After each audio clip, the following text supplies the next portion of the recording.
The Assembly will hear an address by His Excellency Kassim Majaliwa, Prime Minister of the United Republic of Tanzania.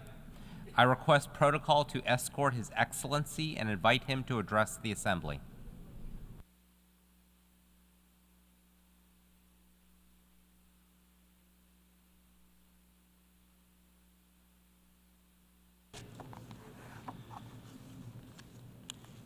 Your Excellency, Philemon Young, President of the 79th Session of the United Nations General Assembly, Excellencies, Heads of State and Government, ladies and gentlemen. Mr. President, on behalf of Her Excellency Dr. Samia Suluhu Hassan, President of the United Republic of Tanzania, I stand before this august assembly to deliver a message of hope and peace to the people of the world. In doing so, I wish to convey warm and fraternal greetings from the President and the people of the United Republic of Tanzania. Her Excellency Dr. Samia Suluhu Hassan, President of the United Republic of Tanzania, wishes this assembly every success in its important deliberation. I would also like to join the previous speakers in commending you, Mr. President, for the excellent manner you are steering the work of the Assembly. Tanzania endorses and supports the theme chosen of this session, that is, leaving no one behind, acting together for the advancement of peace, sustainable development, and human dignity for present and future generations. This theme aligns well with the United Nations Charter and builds on the efforts of your predecessor, His Excellency Dennis Francis, whose remarkable leadership is truly appreciated. Tanzania recognizes and thanks the Secretary General for his great work and the important message he shared with us at the opening of this general debate. Mr. President, the participation in the 79th General Assembly has been a unique opportunity for us to share perspectives regarding to the pledge and the commitment made for addressing global challenges such as pandemics, extreme poverty, climate change, and conflicts. I would like to share some of Tanzania's perspectives as follows. Sustainable development, Tanzania's path to inclusive growth. Mr. President, the Sustainable Development Goals are a beacon of hope in addressing global challenges. Tanzania's journey towards sustainable development reflects that of many nations facing significant challenges from the determined impact of COVID-19 on health and economic systems. Climate change, marked by extreme weather patterns like torrential rain and droughts, has deteriorated health issues and strained infrastructures. We are concerned about the slow pace in attaining these goals, whereas of 2023, only 17% of targets were on track, with over one-third regressing or stalling. Urgent action and global solidarity are needed to overcome barriers such as economic imbalances, climate change, conflict, and gender inequality. Mr. President, our commitment toward the realization of SDGs is focused on sustainability economic growth through strategic investment in agriculture, aquaculture, livestock, fisheries, infrastructure development, energy, and digital economy. Our goal is to improve food security, reduce poverty, ensure job creation, and drive inclusive economic growth.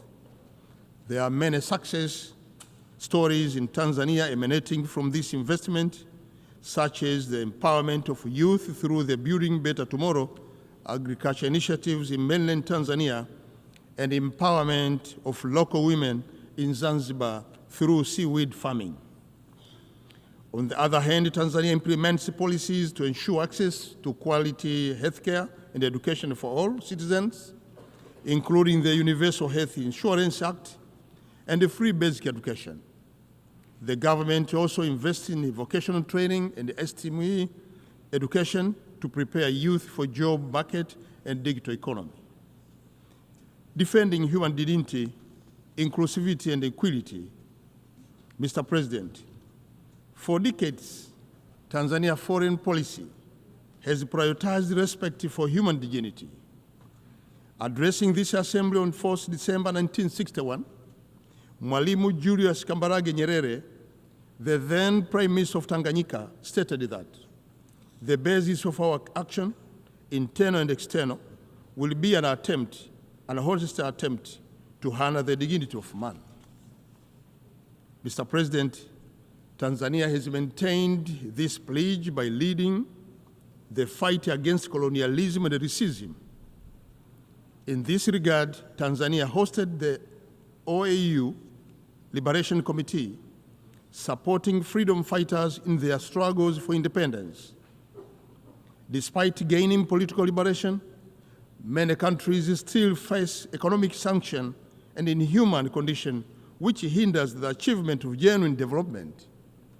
Thus, we call for realization of right of self-determination of all people under colonial occupation and the fighting and the lifting of economic sanction imposed against them.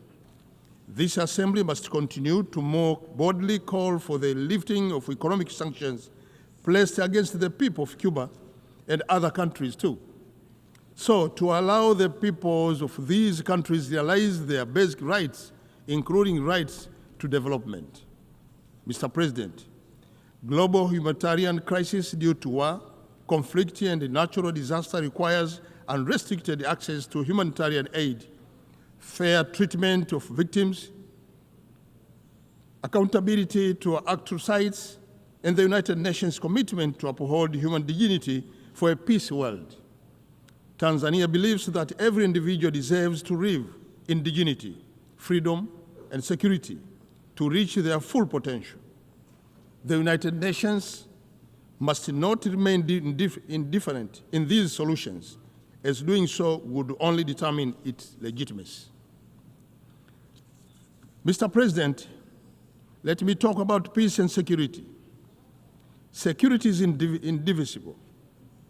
In the face of global health insecurity characterized by the pandemic, such as COVID-19 and current mpox, the saying no one is safe until everyone is safe truly gathers meaning.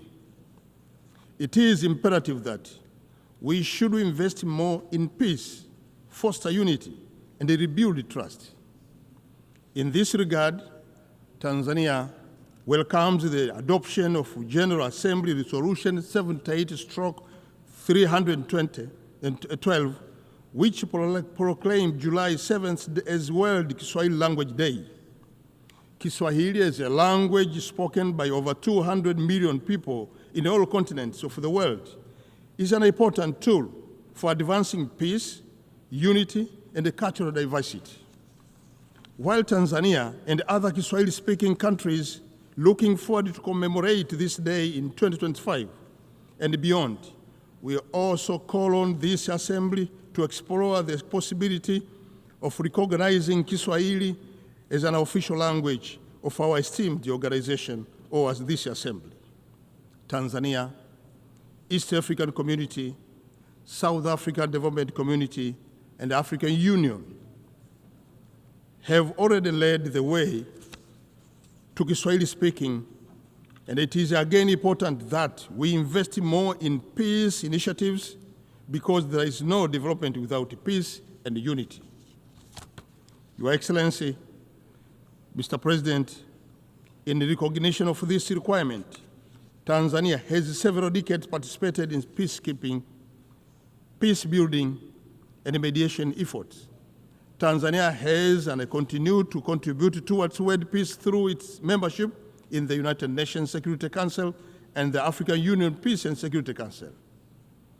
This contribution is also evident through its leadership in regional arrangements, such as International Conference on the Great Lakes region of Africa, and currently the chair of the organ on politics, defense, and security of Southern Africa Development Community.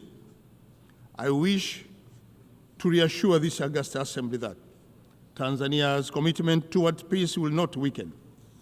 Tanzania will continue to diligently dispense the obligations emanating from the culture of the United Nations. Mr. President, let me talk about climate and change. Tanzania, like many other developing countries, is highly vulnerable to droughts, floods, desertification, and effect to sea level rise. It is estimated that the sea level will rise by 41 centimeters by 2080. While the sea level rise cannot be reversed, Tanzania is taking several adoption and mitigation measures, including the restoration and the plantation of mangrove, enhancement of coastal infrastructure, and the promotion of ecotourism and aquaculture. It is imperative that, therefore, that we must invest more in climate finance to help recover economies already suffering from these effects, and to enhance access to funding for loss and damage in the hand-hit countries. Mr. President, about transformation to clean energy, as we prepare for COP29 in Baku, Azerbaijan, it is worth remembering that globally, an estimated 2.4 billion people are still using polluting fuel for cooking. This contributes to health problems, food insecurity, gender inequality, and environmental damage, including millions of premature death, limited access to education and employment for women and children, and increased household gas emission and deforestation. Achieving universal clean cooking access in Africa by 2030 would require an estimated about $4 billion annually, a small fraction of global energy spending. Mr. President, in response to this alarming situation, Tanzania is championing a clean cooking agenda, which essentially contributed to several SDGs, including goals number 7, focusing on ensuring access to affordable and sustainable energy for all. Tanzania will host the African Energy Summit in January 2025, means next year, co-organized with the World Bank and the African Development Bank. The summit aims to accelerate the implementation of World Bank Group and the African Bank Group commitment to provide electricity access to 300 million people in Africa by 2030. We look forward to working together with all partners to unlock energy potential and build brighter, more resilient future for Africa. Mr. President, delivering on democracy. In November this year, Tanzania will hold the local government election, followed by the presidential and the parliamentary election in October next year. As we prepare for this electoral event, I wish to assure this Assembly that democracy, human rights, and the rule of law will be upheld in line with President Samia's vision as captured in the 4 R's philosophy, namely reconciliation, resilience, reform, and rebuilding. Since the announcement of 4R principles in 2021, the government of Tanzania has continued to foster harmony and promote unity across political, religious, and ethnic divides. In implementation of 4R, the government has also undertaken several monumental reforms that seek to address shortfall within the criminal justice system, allow the effective political process, and enhance the enjoyment of human rights. Mr. President, reforms are crucial for countries and international organizations to stay relevant, for greater inclusiveness, transparency, and accountability, especially in multilateral bodies like UN Security Council and the Bretton Woods institution. Tanzania remains committed to rebuilding its economy and society, focusing on inclusivity and empowering its citizens for a stronger future. Mr. President, when I go to conclude my speech, Tanzania urges all the world leaders to unite against international threats that undermine unity, peace, and human dignity. We are obliged to work together with goals stipulated in the Charter of the United Nations of sparing succeeded generation from the scourge of war. We must stop war and suffering that cause death and wanton suffering to innocent civilians, including women and children. Let us leverage innovation, adopt inclusive policies, and strengthen international cooperation in accelerating the implementation of SDGs. Together, let us build perhaps partnership that transcend borders, ensuring no one left behind.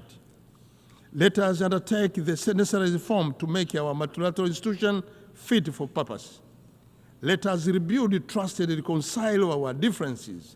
Let us cooperate to build resilience of our institution and people. We can achieve the future we want if we commit to rebuild and restore what has been damaged by our past action. As we look to the future, let us honor the commitments made in various international fora.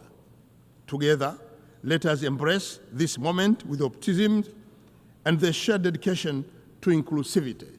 Asante sana kwa kulisikiliza. Thank you so much for listening. Thank you so much for your attention.